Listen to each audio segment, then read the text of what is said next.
Welcome to episode 11 of Ralph Stuff. This entire show was shot on December the 10th, 2006, which was the day before my birthday, but being a Sunday, we decided to take a little birthday drive, myself, my wife Pat, and our friend Fremont Brown. So we went to, not in this particular order, but to Dillsboro, Maggie Valley, and Cherokee.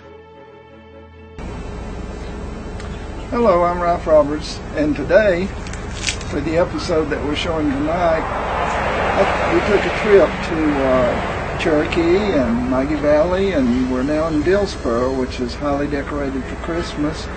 This is December the 10th, and we're sitting in front of the Dillsboro Town Hall here in Jackson County. The hall's not very big, but it's beautifully decorated as Santa's Workshop. And as you can see from the sign behind me, they have the F Diner and several other facilities here in this small but beautiful town hall in Dillsboro, North Carolina. So it's a very beautiful town, and if you get a chance to visit it here in Jackson County, I'm sure you'll be welcome. This is the diesel engine of the one of the excursion trains that runs on the Smoky Mountain Railway. A railroad rather, from Dillsboro out through the western part of, the extreme western part of western North Carolina. There's the engineer, he's waving at us, and then waving at a paying passenger. One of these days I'm going to have to ride this train. It looks really interesting. This is a dinner excursion where you ride the train and look at the scenery and get served a meal. It's you don't get to see passenger trains all that much in the U.S. anymore. When I was a little boy, that in the 50s, of course, that was the way to travel. Or it was actually dying out then, but it was a very elegant way to travel. Now you can't do it. Okay, we're in Maggie Valley now. And this is the only place where we found snow, and only because they had a snow machine that makes it. You can pay a fee and ride an inner tube down the hill here. Looks like a lot of fun. Also a little bit chilly, but the people seem to be enjoying it. But again, only in that one little spot was there snow. The rest of the weather is pretty nice. You can see it's a bit icy there too by the sunlight reflecting. Young ladies coming down the hill. And there comes somebody else. It's my friend Fremont Brown, who's also a producer for URTV. He has the same model camera as mine. And we were both out filming together. We're in the parking lot at Ghost Town, which the attraction's been closed 3 years, but I believe it's going to be reopening soon. And back over to the people coming down the hill. In fact, I think this is the same young lady we saw before. My wife Pat. Beautiful scenery out in Maggie Valley. It's in the midst of the Smoky Mountains, very close to the Smoky Mountain National Park. Fremont again shooting video, and I'm just walking around behind him. I doubt he even knows I'm doing this. Now we're in my SUV heading up SoCo toward the Parkway, and we're going to go on over the SoCo Gap and down to Cherokee.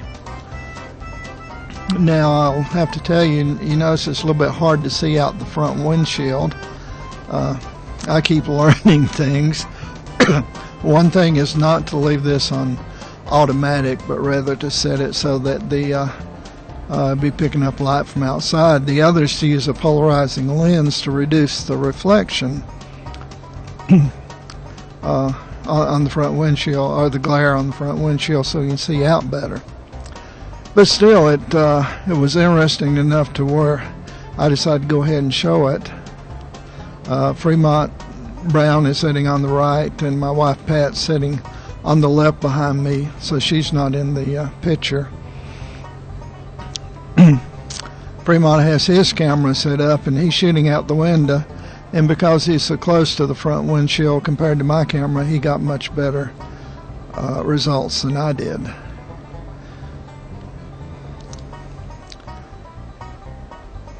This is you'll be able to see spots of snow here and there on the side of the road, but in general it was very nice weather. We're coming up on the one of the tourist places up here that claims to be the most photographed area in the Smokies. I think that was true probably in the 40s and 50s before the Parkway opened, and to put it, pun is always intended, greater vistas opened up.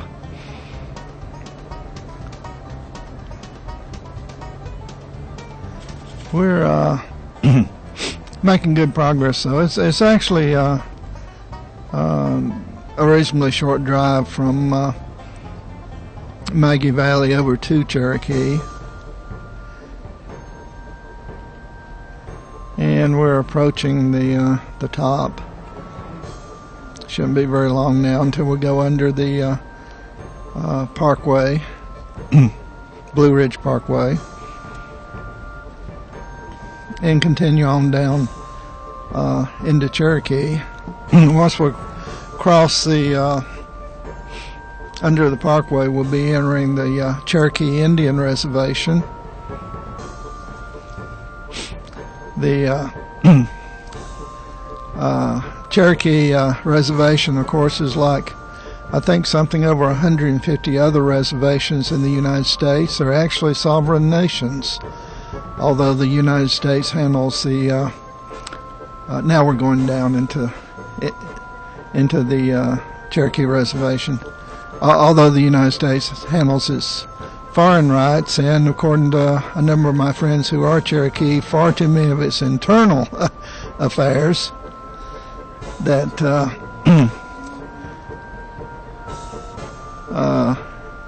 but still it's an independent nation, which is why they then have the casinos and bingo and the other gambling that you won't find other places in North Carolina. Which, judging by the big hotel they built over there, is quite profitable. If I may coin a phrase, gambling was not invented to make players rich. And if you need that explained, you haven't gambled. Or at least you haven't gambled and lost. Which most people, I think, do. The odds are interesting mathematical permutations. Looks like we're going pretty fast, but we're not, because it's a curvy road. We're probably 40 miles an hour or something like that going down through here, which is about as safe as it is. I've been coming to Cherokee since the 1950s.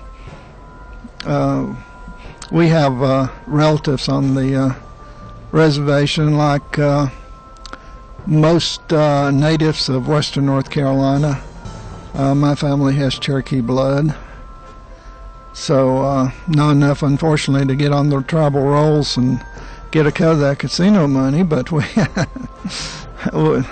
we are proud of our heritage.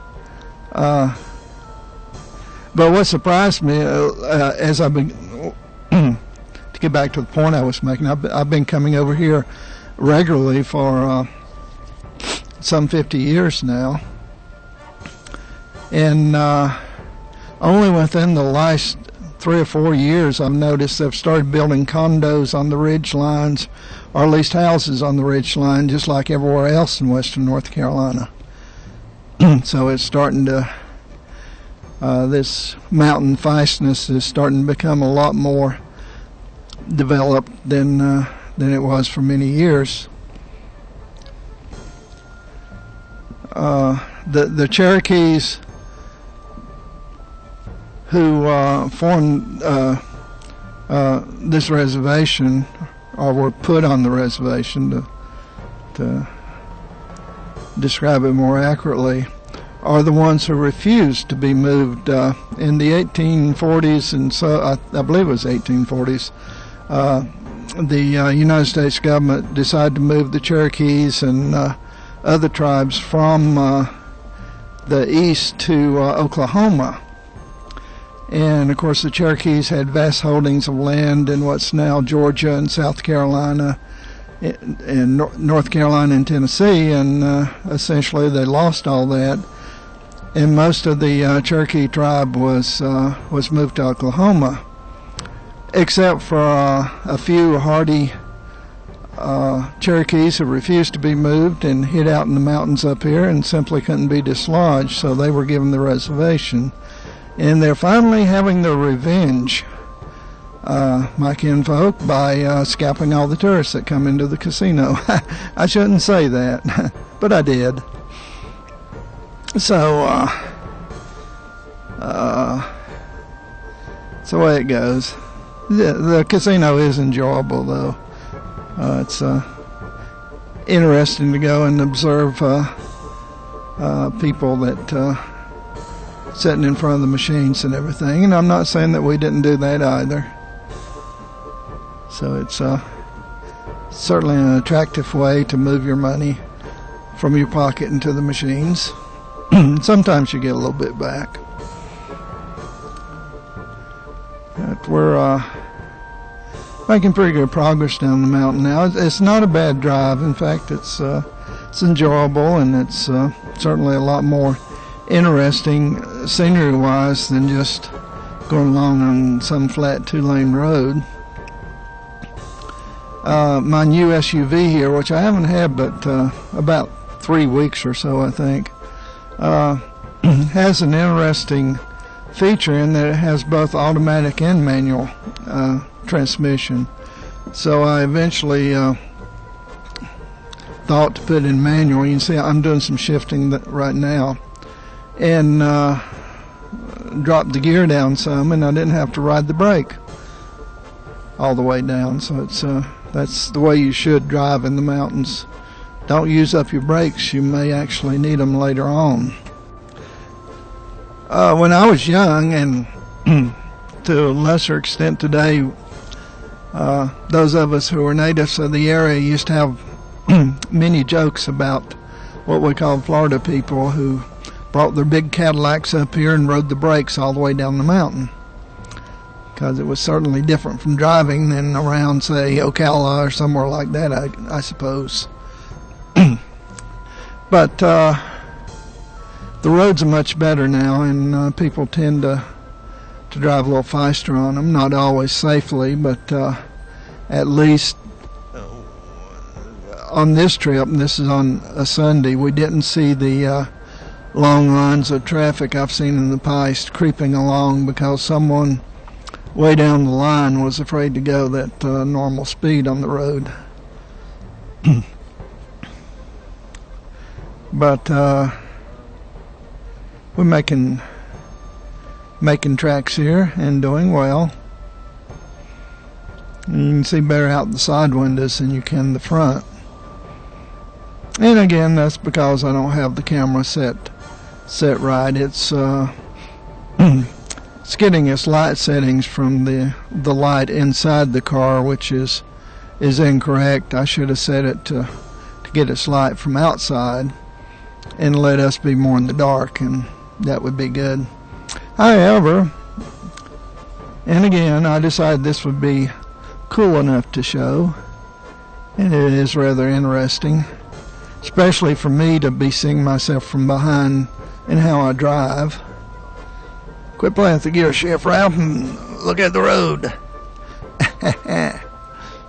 I do like that manual, and having both manual and automatic steering, and or transmission rather, comes in very handy. And of course I got a couple of speeds of 4-wheel drive that I can click on the fly, and on wet roads and very steep gravel roads, it's really nice to have that four-wheel drive. I've been several places already where it came in really handy. It's not very good on ice. Nothing's good on ice. You have to know how to drive on really slick roads, which alas, too many people don't. We had a Wednesday before last, we had a bit of an ice storm in Iceville, and I saw a couple accidents when I unfortunately had to go out that evening. One person had flipped their car over completely on its top, so if it does get slick and starts sleeting, slow down a little bit, please, especially if I'm on the road also. I would appreciate it. Okay, we're probably about another 10 minutes from Cherokee, but we're starting to get in the outskirts and seeing more houses, and certainly a lot of signs trying to entice us to the various tourista attractions in Cherokee. But Cherokee's always been that way. I remember when I was a little kid, I'd look at the so-called Indian artifacts that were for sale in the gift shops and turn them over, and they'd be stamped made in Japan. Well, all that's changed today. Now it's made in China. So the world moves on. But there are also actual handicrafts available too. They're just more expensive. Things actually made in Cherokee rather than Sichuan or somewhere like that in China.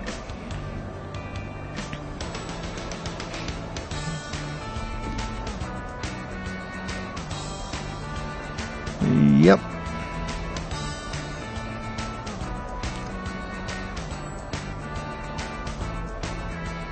It's amazing. There's a rocky stream on the right there. I think, and I probably should check this, I think that's the Oconaluftee. I'm not sure if that's the correct name or not.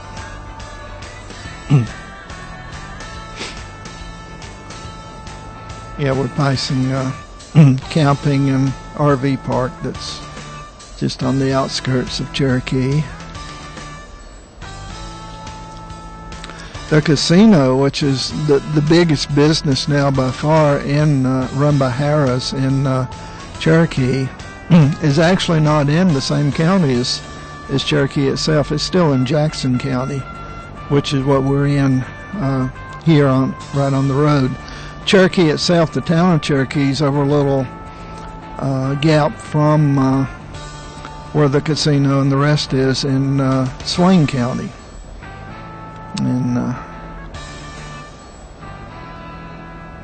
between Cherokee and the federal government, there's not much of Swain County left for for anyone else to own. It's probably 70% owned by the federal government, I think, something like that, which drastically reduces the tax base for the county.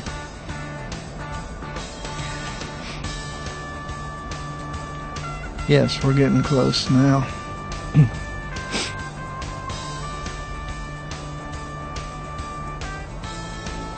And moving along nicely.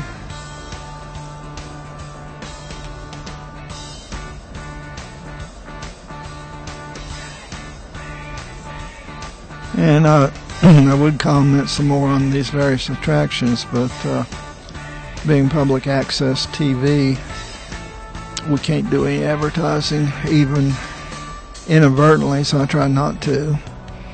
Do slip occasionally, but forgive me if I do and don't go there, or at least because of me. But do go to Cherokee as a general attraction. It is a wonderful place, and remember, it is a sovereign nation, and that it has a culture and heritage of the Cherokees, and it has several major attractions that in the museum and the outdoor drama that's put on that is actually based on the Cherokee culture. So it's worth seeing from that viewpoint. In other words, don't go just to go to the casino. We at least drove through town and came back before we went to the casino. So, yeah. Do as I say, not as I do. See how cliche goes.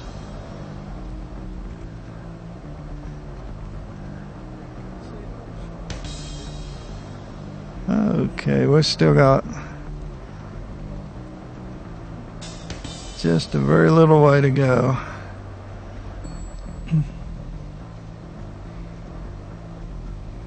Next time I go, I'll have the camera mounted farther up and in the vehicle and set so you can see outside well. So this video is not show you scenery, it's to just give you the ambience of us making the trip and me drinking coffee. That was good coffee. I bought the coffee shop on the truck stop. I bought the truck stop on the way. That's one thing that Pat and I like to do. We're passing the casino now. It's on the right. You can see it out the side window. Well, you can see the parking deck there. And they have a huge hotel along with the casino. And I understand they're building another one. I think I read in the Asheville paper not too long ago that it was going to be 17 stories, which is amazing considering that Cherokee was little more than a wide place in the road for so many years. Now it's become a real destination. You see big buses of tourists and coming up here, and of course the buses pull right into the casino. They don't go downtown Cherokee. We went on by the casino, of course. As I mentioned, we're going to drive all the way up through the town of Cherokee and back down, which won't take very long. It's only a couple, 3 blocks long, and most of those are gift shops and similar attractions for tourists with dollars in their pocket, which we are too. And I'm not not knocking that. It's certainly fun to get out and go places where you haven't been before. I simply encourage you to learn more about the area than just the superficial attractions that you see. And Cherokee itself certainly has a rich heritage. As a matter of fact, there's now a big revival in Cherokee of the Cherokee language and Cherokee traditions. Those of you who saw the special I did for Veterans Day that was shot in Silva, that Southwest Community College, got to enjoy the little kids from Cherokee Elementary School who did the Pledge of Allegiance in the Cherokee and then sang My Country 'Tis of Thee in the Cherokee language. So that's good, because for a while the language was starting to die out. Only the very elderly could still speak, and only a few read Cherokee. Cherokee has a written language also that was invented by Sequoyah, who was chief of the, or was one of the great Cherokee innovators in the 19th century. The Sequoia tree in California is named after him. So, and there are books now published in Cherokee and websites and quite a few other things in the language. Something I've always wanted to learn, but I barely got a smattering of Spanish in high school, so, and some German when I was stationed in Germany during the Army, so I suspect I did not have a flair for languages. I can't even speak English. I speak Southern Mountain, and rather proud of that. It's a very good language. You can be quite expressive in it.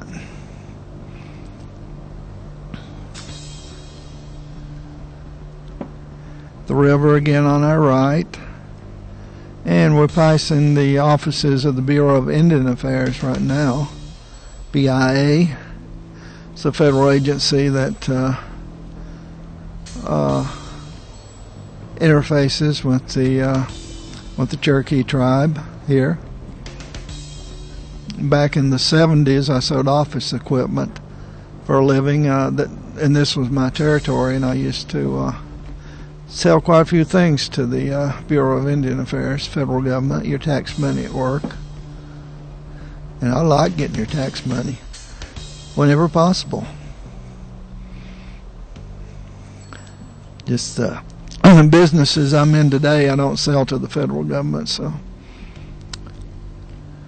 I don't get any tax money. I just have to give it out, put it out rather than take it in. I need to figure a way to reverse that some way. But anyway, that's for another show. We're almost to the, if I may call it, the top end of the village of Cherokee.